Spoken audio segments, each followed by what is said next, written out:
ආයුබෝවන් වණක්කම් අද අපි ඒකවචන නාමපද සහ බහුවචන නාමපද පිළිබඳ දැනුම ලබා ගනිමු.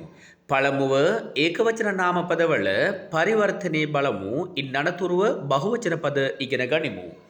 வீடு නිවස, මේසෙයි මේසය, පළම් පළතුරු, කල් ගල, මුල් කටුව, විලා උත්සවය, පසු එළදෙනා, மாமா சிறுவன் ළමයා, மெஸ்ஸா வீடு வீடுகள், மேசை மேசைகள், பழம் பழங்கள், கல் கற்கள், முள் முட்கள், விழா விழாக்கள், பசு பசுக்கள், மாமாமார், சிறுவன் சிறுவர்கள், ඊකල් මෙලෙස ලර්න් ටමිල් විත් රස්ලාන් යන YouTube channel එක මගින් දෙමළ භාෂා මුල සිට සරලව ඉගෙන ගනිමු. subscribe කර follow කරන්න share කරන්න ස්තුතියි.